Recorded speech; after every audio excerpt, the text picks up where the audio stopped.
मेरा नाम रमन गोयल है। मैं एक बड़ी सी कंपनी का मालिक था। अपनी बड़ी गाड़ी में बैठकर बड़े से शानदार ऑफिस की बिल्डिंग में गया। महंगा सा सूट पहने हुए, ब्रांडेड शूज पहने हुए, आंखों पर सन ग्लासेस। जब मेरे नौकर ने गाड़ी का दरवाजा खोला और मुझे सलाम किया, तो मैं गाड़ी से उतरा और अपने सनग्लासेस आंखों से उतारे। मेरे ऑफिस में दाखिल होते ही सब मुझे देखकर चौकन्ना हो जाते थे और सलाम करने लग जाते थे। मैं गार्ड और नौकरों की मौजूदगी में अपने कमरे तक पहुंचा था। मेरे चेहरे पर हमेशा बेवजह की संजीदगी ही रहती थी और एक्सप्रेशन हमेशा ही कड़क रहते थे। मैं इस बड़ी सी कंस्ट्रक्शन कंपनी का मालिक था। यहाँ काम करने वाली लड़कियां मुझ पर मरती थी, मगर मेरे साथ व्यवहार की वजह से वो अपने दिल की कंडीशन को कंट्रोल करके कभी भी मुझसे इजहार नहीं कर पाई थी। मैं जब अपने रूम में आया तो मेरी सेक्रेटरी मेरे लिए कॉफ़ी बनाकर लाई थी। मेरा दिन कॉफ़ी के बिना अच्छा नहीं जाता था। मैंने कॉफ़ी का एक घूंट लिया और फिर लैपटॉप पर काम करने लगा। उसी दौरान मेरा पीए दरवाजे पर अंदर आने की परमिशन लेने लगा। मैंने उसे अंदर आने की परमिशन दी। वो कमरे में आ गया।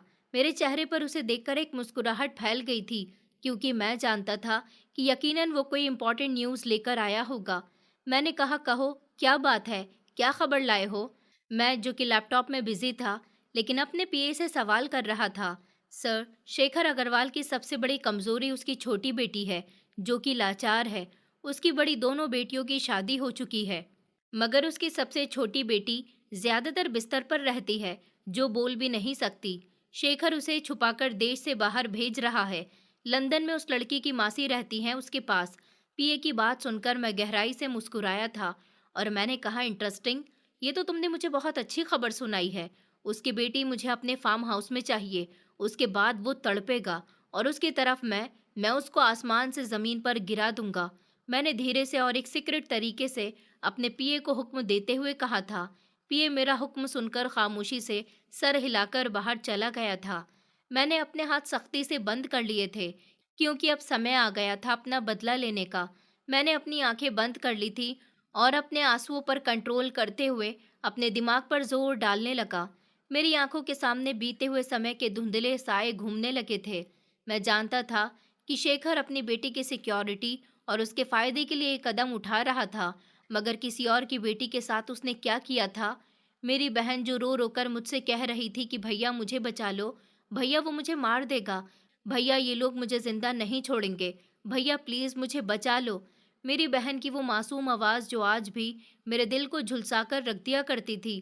मैं आज भी बीता हुआ समय याद करता हूँ तो मेरी आंखों में आंसू आ जाते हैं, मगर बड़ी मुश्किल से अपने दिल पर कंट्रोल रखता हूँ।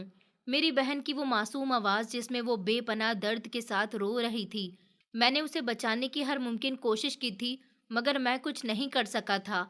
आखिरी बार जब मैंने अपनी बहन सारिका का चेहरा देखा था, तो उसकी आंखें बंद थीं। मैंने कहा, उठो सारिका, प्लीज उठो, देखो तुम्हारा भाई आया है।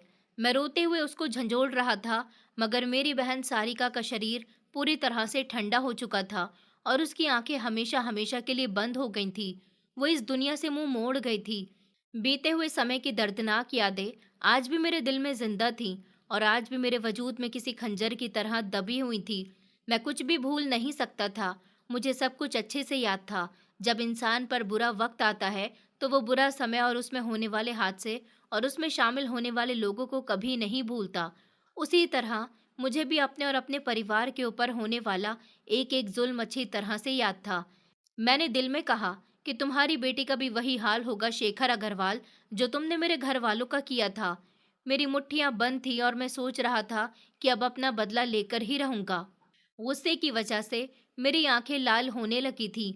अपने गुस्से की कैपेसिटी को कम करने के लिए मैं उस सुहानी शाम के बारे में सोचने लगा था, जब मेरा सामना एक ऐसी खूबसूरत लड़की से हुआ था, जिसे पहली नज़र में देखकर ही मैं उस पर अपना दिल हार बैठा था।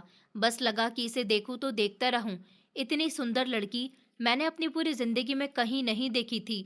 उसको कुछ लम्हे देखने के बाद मैं उसे कभी नहीं भुला पाया था।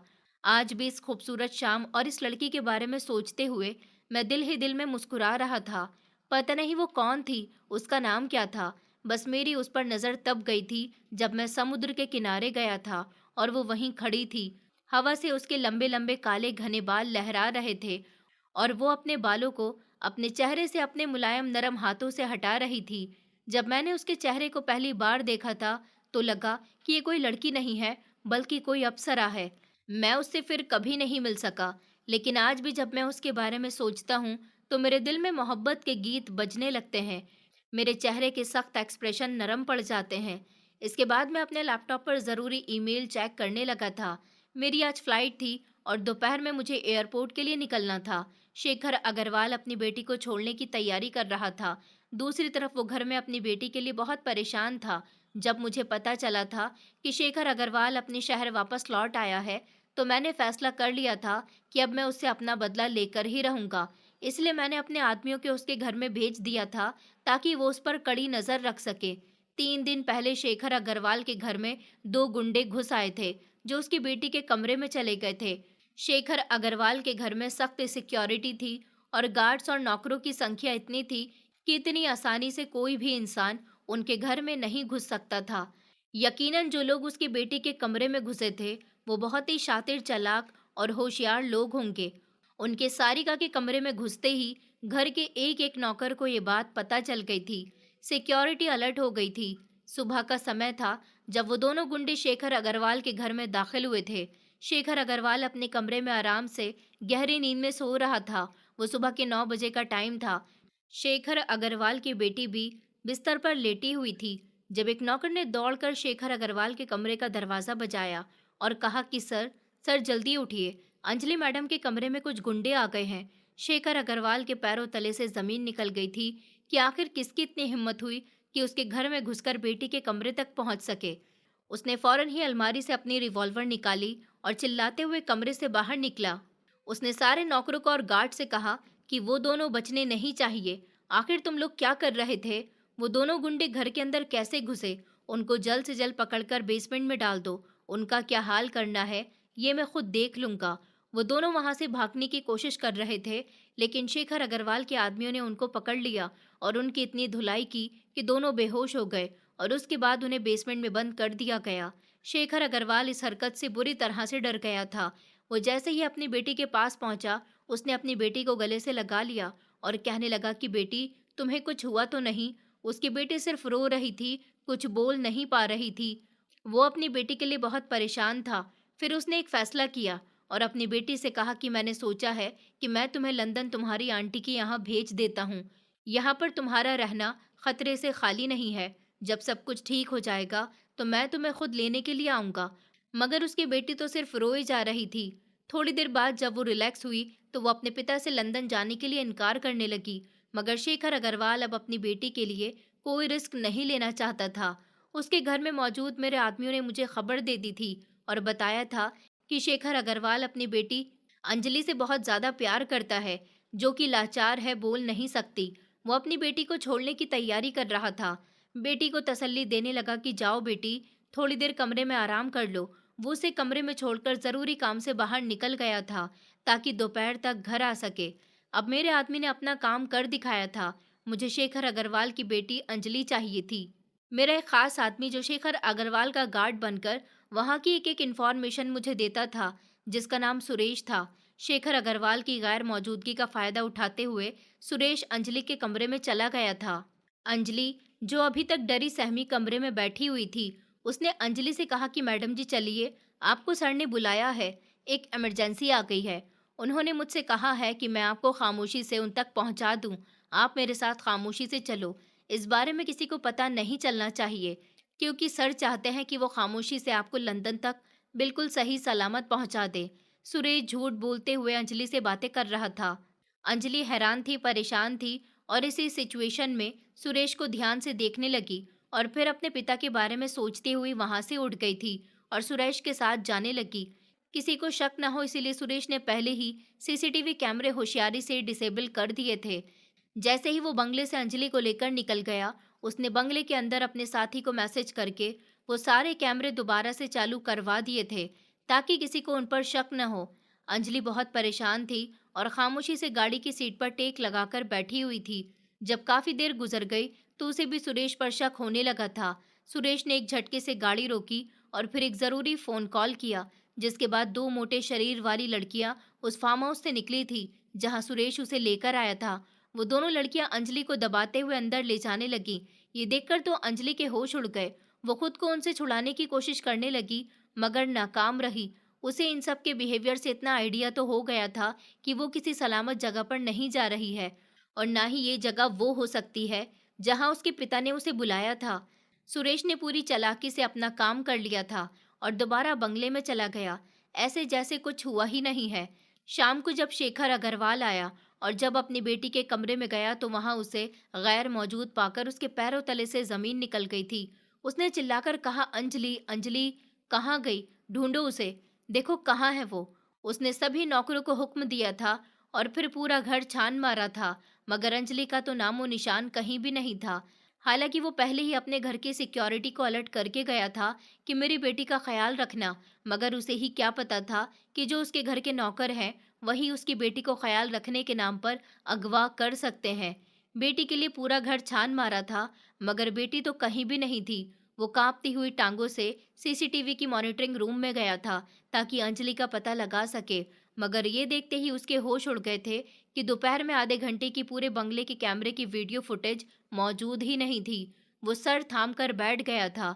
उसे पूरी शिद्दत से ये पछतावा हो रहा था कि उसकी बेटी को आखिर किसने किडनैप कर लिया। पता नहीं उसकी बेटी के साथ अब क्या क्या हो रहा होगा। उसे शक हो गया था कि दुश्मन ही उसकी बेटी को उठाकर ले गए होंगे। उसने अपने आदमियों को सख्त हुक्म दिया कि मेरी बेटी को ढूंढो, मुझे किसी भी हाल में अपनी बेटी चाहिए, उसे कुछ नहीं होना चाहिए।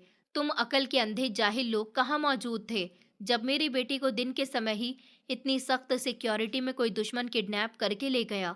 वो सारे नौकरों को जमा करने के बाद सबसे जोर जोर से चीख चीख कर पूछ रहा था। सारे नौकर शर्मिंदगी से सर झुकाकर खड़े हुए थे। फिर उसके हुक्म पर सब लोग अंजलि की तलाश में निकल पड़े थे। शेखर अग्रवाल भारी दिल से बंगले में किसी सुराग की तलाश में था ताकि किसी तरह अपनी बेटी तक पहुंच जाए।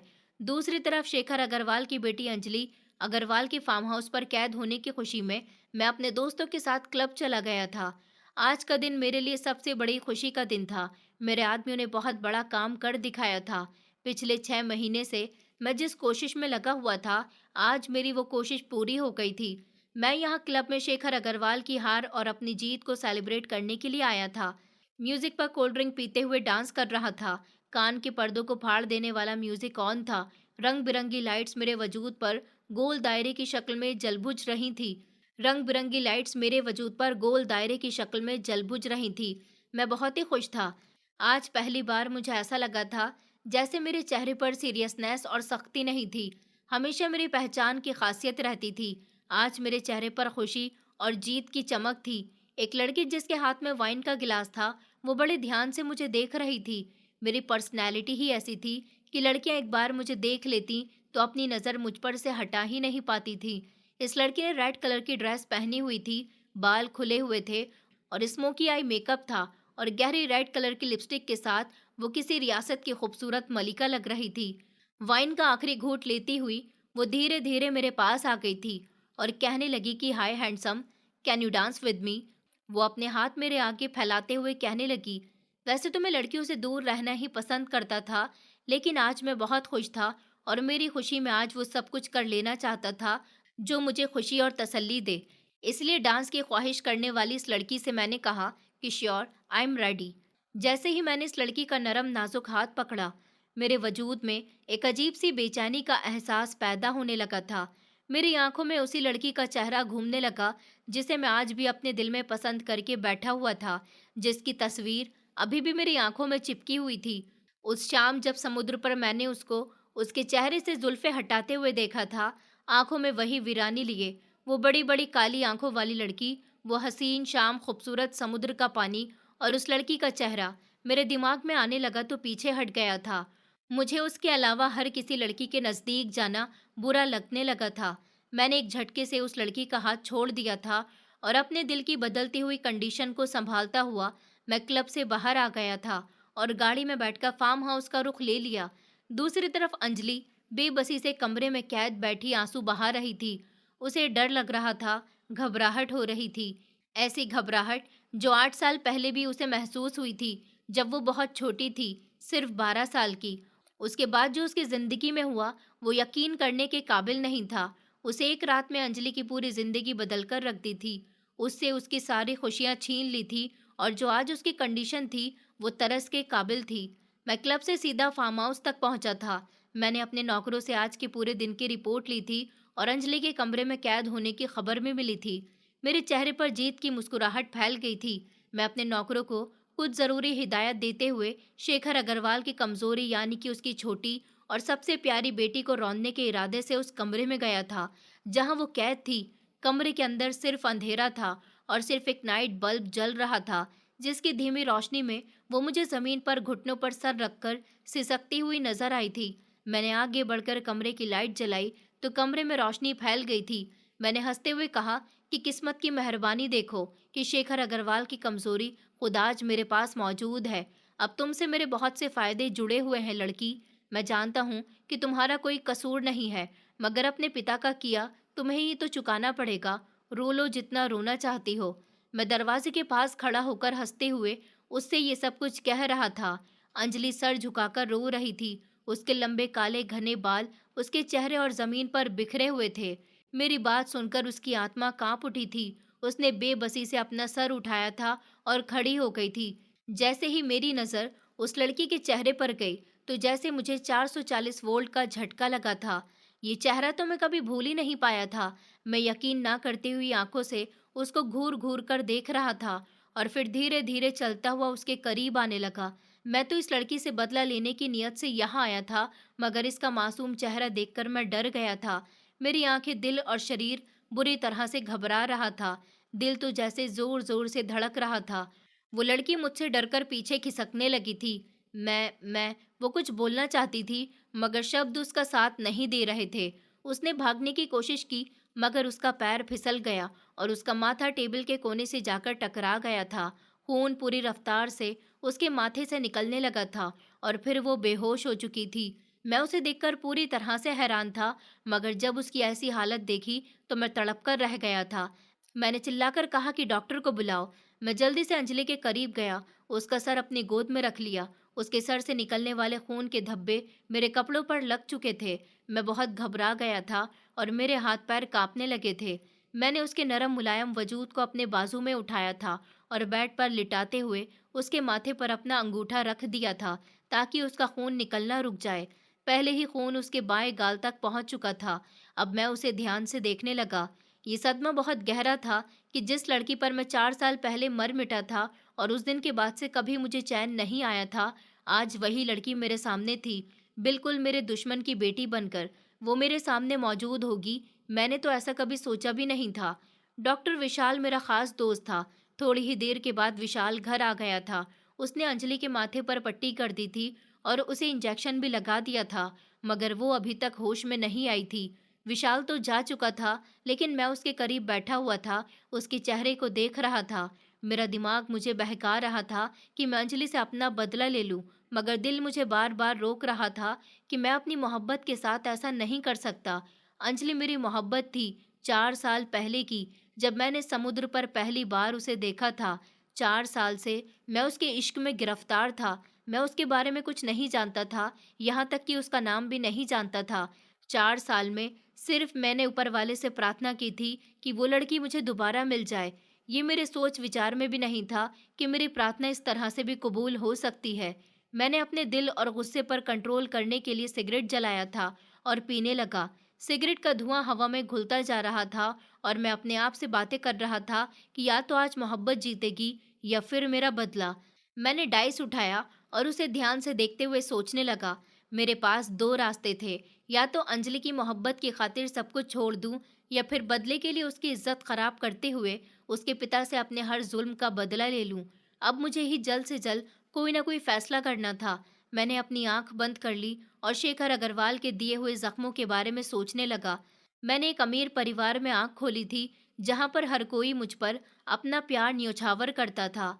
मेरी छोटी बहन सारिका थी, जिस पर मैं अपनी जान छिड़कता था और उसके लिए हर मुश्किल से लड़ जाता था। ये उन दिनों की बात थी जब सारिका ने एक भयानक सपना देखा था।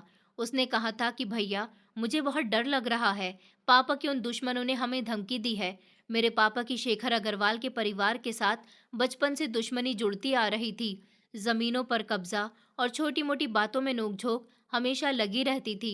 लेकिन अब की बार मेरे पापा को शेखर अग्रवाल घर में घुसकर धमकी देकर गया था। तभी से मेरी बहन बहुत बुरी तरह से डरी हुई थी। उसने मुझसे कहा कि भैया, अगर सच में उन लोगों ने हमें मार दिया तो क्या होगा? वो डर कर मुझसे सवाल पूछ रही थी। शेखर अग्रवाल के परिवार से हमारी बरसों पुरानी दुश्मनी थी और वो मेरे पिता का कारोबारी दुश्मन भी रहा था। शेखर अग्रवाल मेरे पिता से और हमारे पूरे परिवार से बहुत जलन रखता था। अपनी बहन सारिका को मैंने तसल्ली दी और कहा कि मैं हूं ना तुम्हारे साथ, तुम्हें फिक्र करने की कोई ज़रूरत नहीं है। ये 12 साल पुरानी बात है।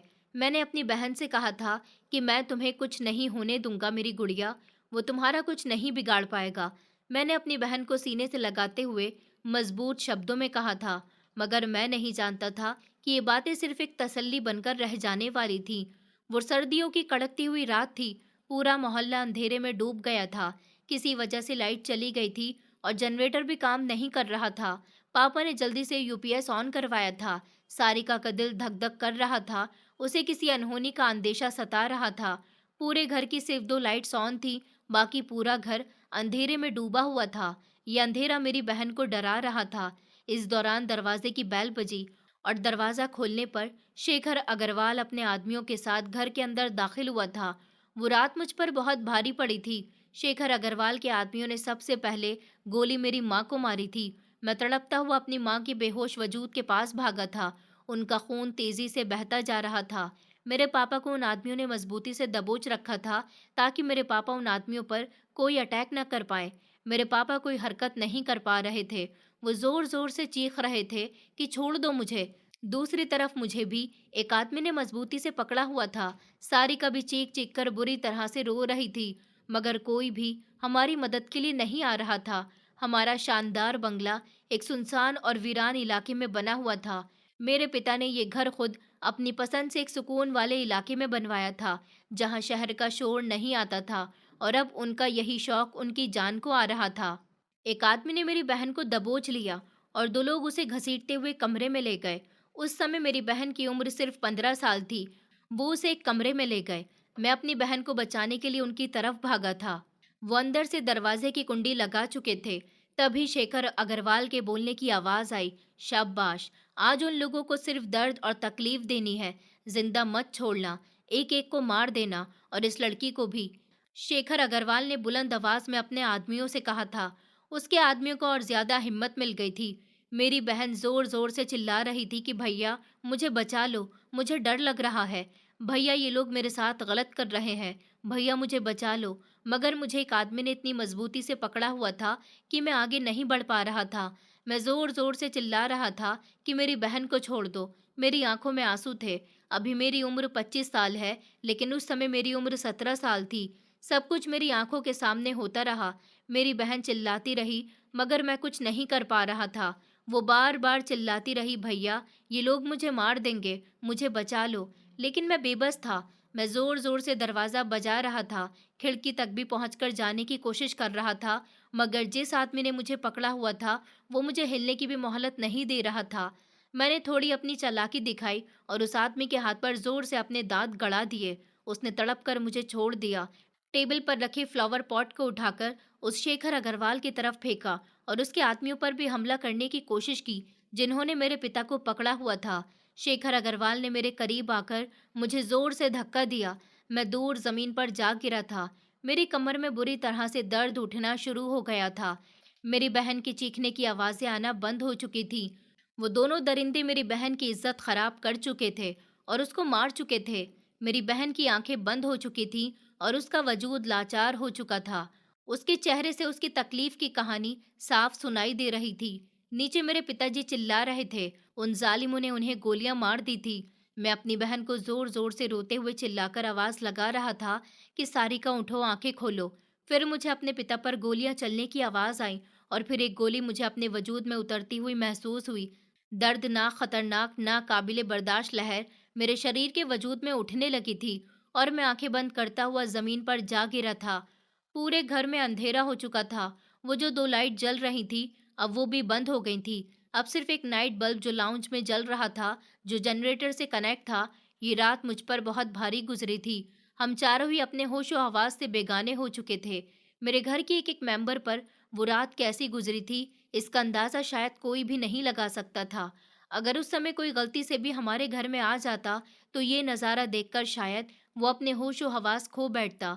उस रात मेरा और मेरे पूरे परिवार का सब कुछ लुट चुका था, बर्बाद हो चुका था। शेखर अग्रवाल अपने साथियों के साथ वहाँ से निकल चुका था। उन्हें लगा था कि वो हम चारों को मारने में कामयाब हो चुका है, मगर ऐसा नहीं था।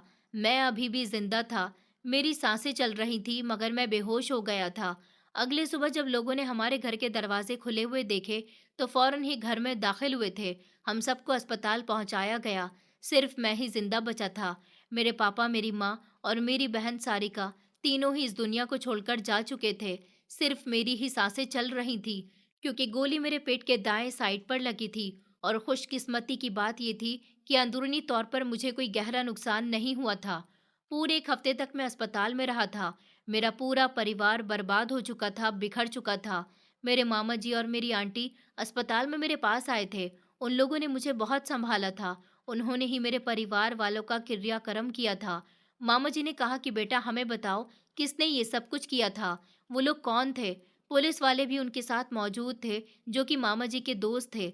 मैंने कहा, मामा जी, मुझे कुछ नहीं पता। मैं कुछ नहीं जानता कि वो लोग कौन थे। पापा भी नहीं जानते थे कि वो लोग कौन हैं। वो लोग अजनबी थे। शायद वो डाकू थे। सिर्फ हमें लूटने के लिए आए थे। पापा ने उन्हें रोकने की बहुत कोशिश की, तो वो गुस्से में आ गए और फिर उन्होंने हम पर हमला कर दिया। मैंने पुलिस से झूठ बोला था, क्योंकि मैं पुलिस वालों को या किसी को भी सच नहीं बताना चाहता था, क्योंकि मैं जानता था कि अगर शेखर अग्रवाल का नाम ले लिया, तो शेखर अग्रवाल को कुछ दिनों के लिए जेल हो जाएगी और फिर वो अपनी दौलत का इस्तेमाल करके जल्द ही जमानत पर छूट भी जाएगा, जबकि मैं उस इंसान से अपना बदला खुद लेना चाहता था। शेखर अग्रवाल सिर्फ अमीर इंसान नहीं था, बल्कि एक पॉलिटिकल नेता भी था। बड़े बड़े लोग उसके आगे पीछे घूमते थे। लोग उसको बहुत अच्छा समझते थे, लेकिन वो असल में एक करप्ट नेता था। वैसे भी अगर मैं उसका नाम ले लेता, तो कोई मेरी बात का यकीन नहीं करता।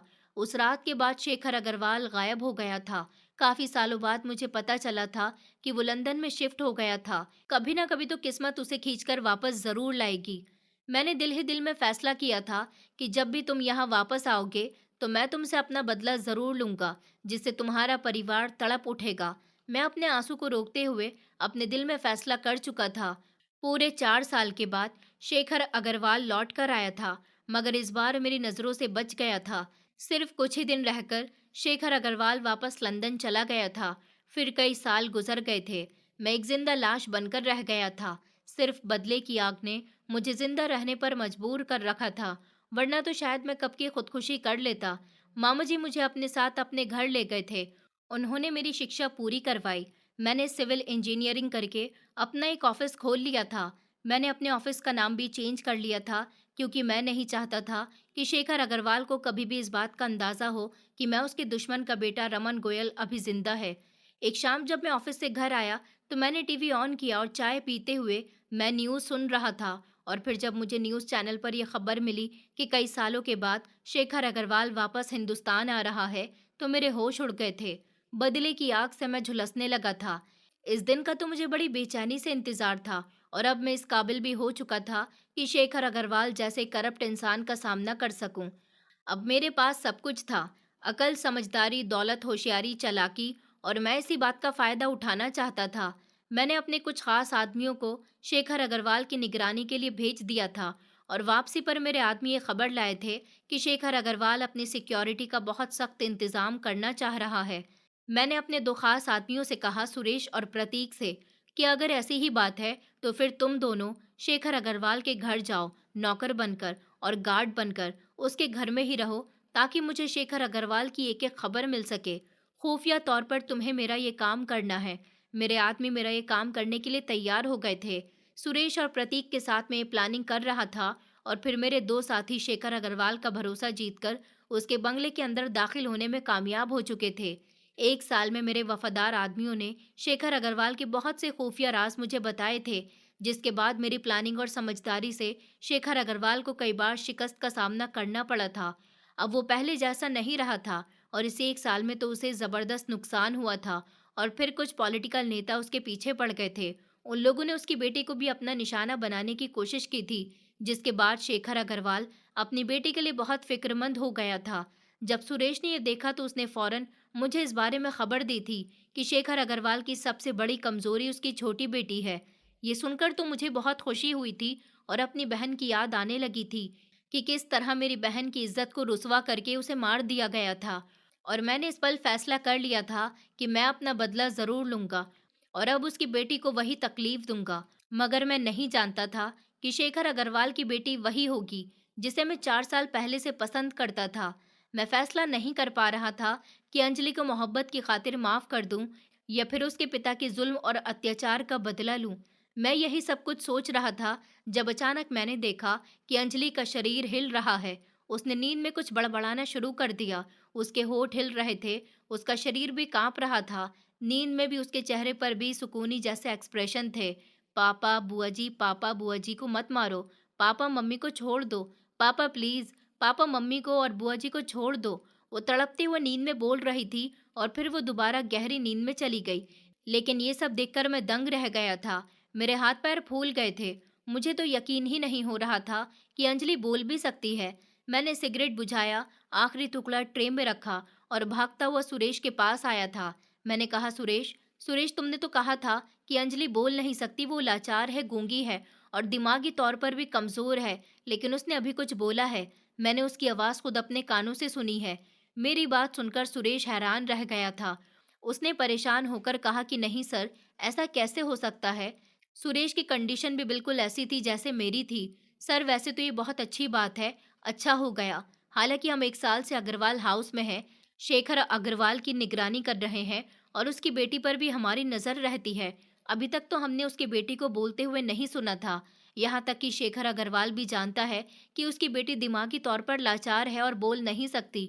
लेकिन आपकी बात सुनने के बाद मुझे लगता है कि अगर कोई राज है जो सबसे छुपा हुआ है, तो अंजलि के जरिए आपको शेखर अग्रवाल का कोई बहुत बड़ा राज मिल सकेगा। सुरेश खुश होते हुए कह रहा था तो मेरे दिमाग में अंजलि के बोलने वाले शब्द गूंजने लगे। बुआ जी को मत मारो, मम्मी को छोड़ दो। मैं तेजी से कुछ सोच रहा था। मैंने कहा, सुरेश, मेरा एक दोस्त है निखिल, एक बहुत ही बड़ा साइकेट्रिस्ट है। हमें सुबह ही अंजलि को उसके पास लेकर जाना चाहिए। फिर ये बात कंफर्म हो जाएगी कि आखिर अंजलि को क्या प्रॉब्लम है। मेरी बात सुनकर सुरेश ने हाँ में सर हिला दिया और कहने लगा कि आप बिल्कुल सही कह रहे हैं। अगली सुबह सबसे खुफिया रखकर मैं अंजलि को अस्पताल ले गया था। आज सुबह उठने के बाद अंजलि बिल्कुल खामोश थी, सिर्फ सिसकियों से रो रही थी। निखिल ने अंजलि का प्रॉपरली चेकअप किया और अकेले में मुझे बताया कि Anjali post dramatic stress disorder की मरीज है और ये कंडीशन पेशेंट को किसी बड़े सदमे या तकलीफ के बाद होती है, जिसमें इंसान बोलना भी छोड़ देता है, रोता रहता है, बहुत ज्यादा डरने लगता है। और ये सारी कंडीशंस अंजलि के अंदर मौजूद हैं। मैंने कहा, निखिल, प्लीज यार, तुम अंजलि का ट्रीटमेंट करो और उसे जल्द से जल्द ठीक कर दो, क्योंकि अंजलि का ठीक होना बहुत जरूरी है। मैं उससे रिक्वेस्ट कर रहा था।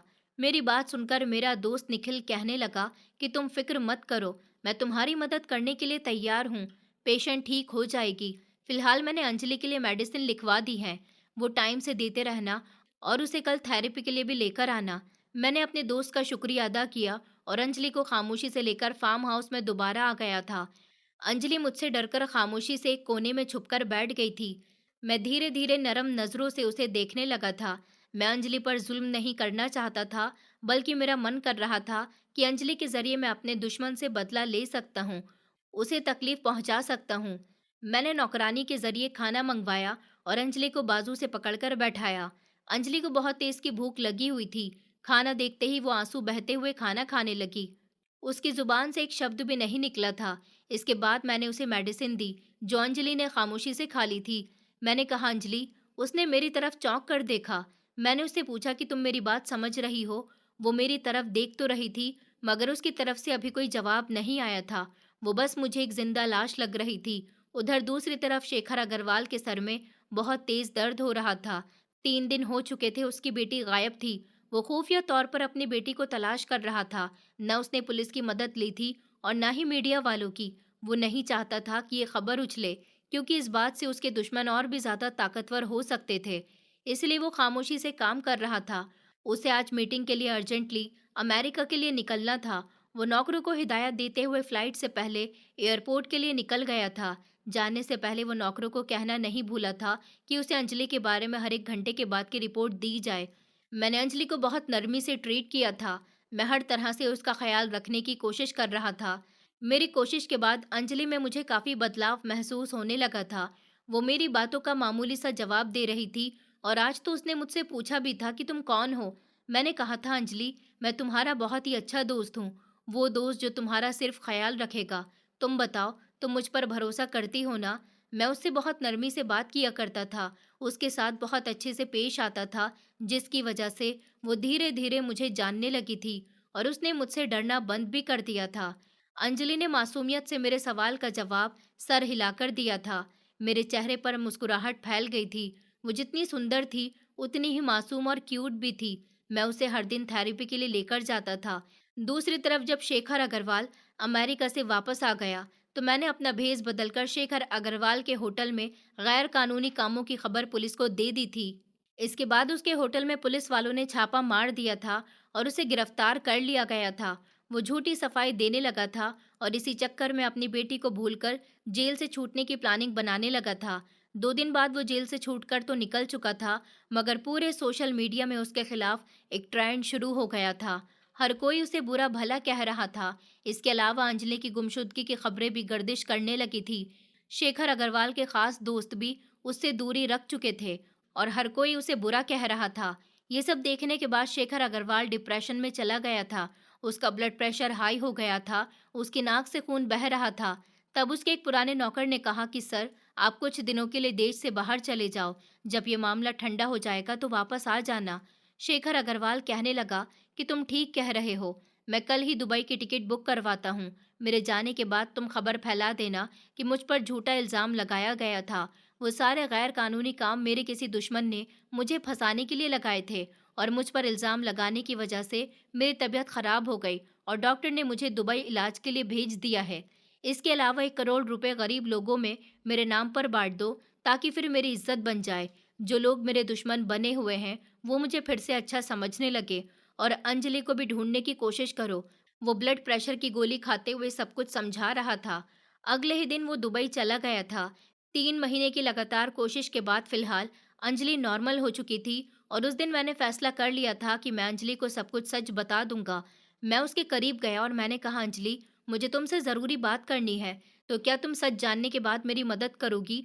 मैं उसकी आंखों में देखकर पूछने लगा, तो अंजलि ने मेरा हाथ पकड़ लिया और कहने लगी कि तुमने मुझे नई जिंदगी दी है रमन, मैं तुम्हारे लिए सब कुछ करूंगी। उसके होठों से ये बात सुनकर मेरे होठों पर मुस्कुराहट फैल गई थी। मैंने एक गहरी सांस लेकर उसके पिता की हकीकत के बारे में उसे बता दिया था कि उसने कई सालों पहले मेरे और मेरे परिवार के साथ क्या किया था। ये सब सुनते ही अंजलि का दिमाग चक्कर खाने लगा था। उसे 8 साल पहले की वो रात याद आ गई और वो अपना सर पकड़कर बैठ गई। मेरे सीने पर सर रखकर वो बेहोश हो गई। उसे ऐसी हालत में देखकर मेरे हाथ पैर फूल गए थे। उसका पीला पड़ता हुआ रंग देखकर मैं डर गया था कि कहीं अंजलि ये हकीकत जानने के बाद दोबारा सदमे में तो नहीं चली गई। अपना सर पकड़ लिया था मैंने। मुझे लगा कि मैंने अंजलि को ये सब बताकर बहुत बड़ी गलती कर दी है। मैंने कांपते हुए हाथों से अंजलि को गाड़ी में बैठाया और डॉक्टर निखिल के अस्पताल चला गया था। मैं कॉरिडोर का चक्कर काटते हुए अंजलि के लिए लगातार प्रार्थना कर रहा था। थोड़ी देर बाद डॉक्टर निखिल ने मुझे वार्ड के अंदर बुलाया और मुझे तसल्ली देते हुए कहा कि अंजलि बिल्कुल ठीक है, सिर्फ कमजोरी की वजह से उसका ब्लड प्रेशर लो हो गया था, जिसका नतीजा बेहोशी की कंडीशन जाहिर कर गया। अंजलि को ड्रिप लगा दी गई थी, जिसके बाद उसकी कंडीशन काफी बेहतर हो गई थी। डॉक्टर निखिल ने मुझसे कहा था कि आज रात अंजलि को अस्पताल में ही रहना होगा। अंजलि की जिद थी कि वो आज ही घर जाना चाहती है। मैंने कहा कि प्लीज अंजलि, तुम्हारी तबीयत का मामला है, मेरी खातिर आज रात यहाँ रुक जाओ, मैं भी तुम्हारे साथ हूँ। मैं उसके मासूम चेहरे को देखते हुए बोल रहा था, लेकिन वो लगातार इनकार में सर हिलाते हुए रो रही थी और जिद कर रही थी कि उसे मेरे साथ घर जाना है। उसकी जिद पर मैं बेबस हो गया था और उसे घर ले जाने पर राजी हो गया था। घर पहुंचकर मैंने नौकरानी से उसके लिए दूध तैयार करने के लिए कहा और उसके लिए मेडिसिन लेकर आया। हम दोनों अब तक फार्म हाउस में ही मौजूद थे। अंजलि ने मेडिसिन खा ली तो मैंने सुकून का सांस लिया था। वो बेहतर महसूस कर रही थी। उसने मुझे देखकर कहा कि रमन, मुझे तुम्हें अपने पापा के बारे में कुछ बताना है। उस हादसे के बारे में जिसने मेरी जिंदगी बदल दी थी, और मैं जानती हूँ कि मेरे पिता बहुत जालिम हैं, जिन्हें सजा मिलनी चाहिए। मैं उसे सीरियस होकर देखने लगा, बल्कि मैं उसकी पूरी बात सुनने के लिए तैयार बैठा था। अंजलि ने अपने अंदर हिम्मत जमा की और बताना शुरू किया। मैं उसका कांपता हुआ वो हाथ थाम चुका था। उसने बताया कि मेरे पिता ने बचपन में गरीब परिवार में आंख खोली थी, और उनकी जिंदगी का एक ही मकसद था, वो बहुत ज्यादा पैसा कमाना चाहते थे। उन्होंने अपने मकसद की खातिर बचपन से ही हर जायज और नाजायज काम करने पर राजी हो जाते थे। उन्होंने अपने दोस्त भी ऐसे ही बनाए थे, जिनकी जिंदगी का मकसद सिर्फ पैसा था। वो अपने दोस्तों के साथ गैर कानूनी काम करने के लिए गैंग में शामिल हो गए थे, जहां उन्हें बदले में पैसा मिला करता था। यहाँ तक कि अपना घर भी खरीद लिया था। इसके बाद वो ये सब प्रोफेशनल तरीके से करने लगे थे। उन्होंने अपने कारोबार की बुनियाद डाली और इस गैंग से संबंध तोड़ लिया। बिजनेस की दुनिया में कदम रखने के बाद भी वो 2 नंबर के कामों से बाज नहीं आए थे। हर इंसान से कामयाबी में ऊपर जाना उनका सपना था। अपने दोस्तों की देखा देखी पॉलिटिक्स में भी उन्होंने खूब पैसा लगाया था। इस तरह उन्होंने समाज में अपना एक नाम बनाया था, जहां हर कोई उन्हें इज्जत से देखता था। मगर अंदर से वो कितने धोखेबाज और करप्ट इंसान थे, ये कोई नहीं जानता था। उनकी शादी भी एक अमीर औरत से हुई थी, जिसके बाद उनके घर पर मेरी बड़ी बहन ने जन्म लिया, और फिर उसके 1 साल बाद ही मेरा जन्म हुआ। अपनी दोनों बेटियों से वो बहुत प्यार करते थे, मगर एक रात जो हुआ वो उनके दिमाग में भी नहीं था। उन्होंने एक मशहूर सियासतदान को मार डाला था, और वो मशहूर सियासतदान कोई और नहीं बल्कि उनकी पत्नी का भाई था। जब मेरी मम्मी ने यह सब उनके मुंह से चोरी से सुना, तो उनके पैरों तले से जमीन निकल गई। अपने पति की सच्चाई जानकर कि वो कितने धोखेबाज इंसान के साथ रह रही हैं, उनका दिल टूट गया था। मेरी बड़ी बहन को मेरे छोटे मामा जी ने अपनी बेटी बनाकर अपने साथ रख लिया था, इसलिए वो शुरू से ही मामा जी के यहाँ रही थी, और मैं अपने माता पिता के साथ। मेरी माँ हमेशा अपने पति को एक शरीफ और समझदार इंसान समझती थी। मेरी माँ ने एक दिन मेरे पिता का सामना किया और कहा कि आप इतने लालची, धोखेबाज और मक्कार इंसान हो, मैंने कभी सोचा भी नहीं था। आपका असली चेहरा मैं दुनिया वालों के सामने लेकर आऊंगी, तो सब आप पर थू थू करेंगे। मेरी माँ ने रोते हुए मेरे पिता से बात की थी। तभी मेरी बुआ जी भी वहां पर आ गई थी, और मेरी बुआ जी भी मेरे पापा से नफरत करने लगी थी। मेरी माँ पुलिस के पास जाने की बात कर रही थी, और जब मेरे पिता उन्हें रोकने की कोशिश करने लगे, तो उनका सच उनकी बहन और पत्नी जान चुकी थी, और वो दोनों ये सच सबको बताने की जिद पर अड़ी हुई थी। मगर ऐसा मेरे पिता ने नहीं होने दिया। वो नहीं चाहते थे कि उनकी सच्चाई सबके सामने आए। उन पर शैतान हावी हो गया था। उन्होंने अपनी ही पत्नी पर हमला कर दिया और उन्हें जान से मारने लगे। बुआ जी भी उन्हें बचाने की खातिर अपने भाई के हाथों शिकार हो गई थी। मैं जो उस समय छोटी थी, ये सब कुछ कमरे के दरवाजे पर खड़ी हुई अपनी आंखों से देख रही थी। मैं कमरे के अंदर गई और अपने पिता को रोकने लगी, मगर मेरे पिता पर तो हैवान सवार था। उन्होंने अपनी बहन और अपनी पत्नी को मार डाला था कि उनका सच कोई जान न सके। मुझे इस बात का बहुत गहरा सदमा पहुंचा था, और मैं वहीं बेहोश होकर गिर गई थी। और जब मुझे होश आया तो सब कुछ बदल गया था। ना मैं बोल पाती थी, ना हंसती थी, सिर्फ रोती रहती थी। मेरे पिता को ये सब देखकर दुख तो हुआ था कि उन्होंने अपनी पत्नी और बहन को मार डाला, मगर ये कौन सा उनका पहला कत्ल था। आज से पहले उन्होंने कई लोगों को मार दिया था, सिर्फ अपने फायदे के लिए। अंजलि ने मेरी तरफ देखकर कहा कि रमन, मेरे पापा ने मेरे मामा जी और मेरी बुआ जी को भी मार डाला। वो बहुत ही जालिम इंसान है। प्लीज उनको सजा दिलवा दो। मैं आज तक उनके साथ थी क्योंकि मैं दिमागी तौर पर नॉर्मल नहीं थी। अगर मैं ठीक हो जाती तो मैं कभी उनके साथ नहीं होती, बल्कि उनका सच सबको जरूर बताती। मुझे उनसे बहुत नफरत है। प्लीज रमन, तुम मुझे कभी मत छोड़ना, वरना मैं मर जाऊंगी। वो ये शब्द मेरे गले से लगते हुए बोली थी। मेरी आंखों से आंसू बह रहे थे।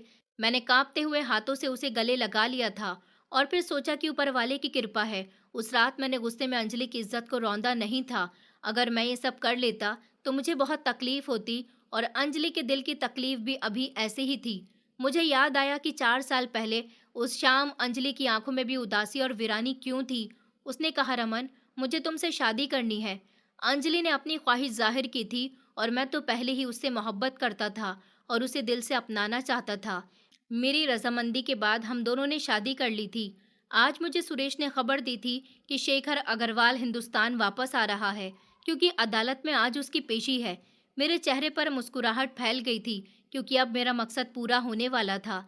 मैंने अंजलि से कहा, कल का दिन हमारे लिए जीत का दिन है। कल तुम्हें और मुझे कोर्ट जाकर शेखर अग्रवाल के सच को सबके सामने लाना है।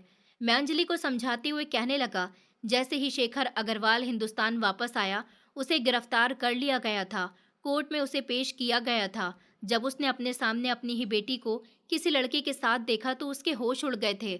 मैंने उसके सामने जाकर कहा कि पहचाना शेखर साहब मुझे? ओहो, आई एम सॉरी। बल्कि ससुर जी, मैं रमन गोयल हूँ, दिनेश गोयल का बेटा और आपकी बेटी का पति। हंसते हुए उसे अपना इंट्रोडक्शन दे रहा था, जबकि ये सब सुनकर शेखर अग्रवाल के होश उड़ गए थे। उसे सख्त झटका लगा था। शेखर अग्रवाल के खिलाफ जो भी मैंने सबूत जमा किए थे, वो सब मैं अदालत के सामने रख चुका था। गवाह भी मौजूद थे। अंजलि ने रोते हुए अपने पिता की सारी सच्चाई बताई थी कि कैसे उसने उसकी माँ और उसकी बुआ का कत्ल किया था, और मैंने भी अपना बयान दिया कि किस तरह से उसने मेरे परिवार को मारा था। शेखर अग्रवाल ने चिल्लाते हुए कहा कि ये सब झूठ है, ये सब झूठ बोल रहे हैं। मेरी बेटी को बहकाया गया है, मैं बेकसूर हूँ। वो लड़खड़ाती हुई जुबान में बोल रहा था। उसके शब्दों से साफ जाहिर हो रहा था कि वो झूठ बोल रहा है। मैंने सबूत सामने रखे थे, जिससे साफ था कि शेखर अग्रवाल ने आज तक जो भी किया वो अपने फायदे की खातिर किया, और लोग भी वहां मौजूद थे जो उसके जुल्म का निशाना बने थे। शेखर अग्रवाल की पहचान और हकीकत अब सबके सामने आ चुकी थी, और उसे उम्र कैद की सजा हुई थी, और इस बार उसका पैसा और दौलत कोई भी चीज उसे बचा नहीं सकी थी। अंजलि रोते हुए मेरे गले से लग गई थी। हम दोनों ही अपने गम को याद कर रहे थे। मैंने कहा, बस अंजलि, रोना बंद करो। शेखर अग्रवाल को सजा हो चुकी है, और फिर ऊपर वाला भी उसे अपनी अदालत में सजा जरूर सुनाएगा। अंजलि ने अपनी आंखों से आंसू साफ करते हुए कहा कि प्लीज रमन, मुझे घर ले चलो। वो मुझसे रिक्वेस्ट कर रही थी। और उस दिन मैं अंजलि को फार्म हाउस पर नहीं बल्कि अपने घर ले आया था, और फिर मैंने इज्जत से उसका इंट्रोडक्शन अपने मामा जी और आंटी से करवाया था। उधर जेल में शेखर अग्रवाल चीख रहा था, रिक्वेस्ट कर रहा था, लेकिन अब उसकी रिक्वेस्ट या चीख पुकार कोई भी सुनने वाला नहीं था। वो जेल में अकेला था, जहां किसी तरह की कोई रोशनी भी नहीं पहुंच रही थी। उसका सारा माल और कीमती सामान सब सरकार ने जब्त कर लिया था, और वो जेल में अकेला रह गया था। अकेलेपन ने उसे पागल कर दिया था। दिन से हफ्ते, हफ्ते से महीने और महीने से साल गुजर गए, और वो इस तन्हाई में एक दिमागी मरीज बनकर रह गया था। ये सज़ा बड़ी ही खतरनाक थी कि उसे सारी उम्र सिर्फ बेबसी की जिंदगी गुजारनी थी। मैं आज भी अपनी पत्नी के साथ बहुत खुश हूँ, और हम उस पुराने बीते हुए समय को अब कभी याद नहीं करते। अपनी नई जिंदगी की तरफ आगे बढ़ रहे हैं। दोस्तों, उम्मीद करती हूँ आपको हमारी कहानी पसंद आई होगी। कहानी पसंद आई है तो वीडियो को लाइक करें, चैनल पर नए हैं तो चैनल को सब्सक्राइब करें, और हाँ, नोटिफिकेशन बेल को ज़रूर दबाएं ताकि अगली अपडेट सबसे पहले आपको मिले।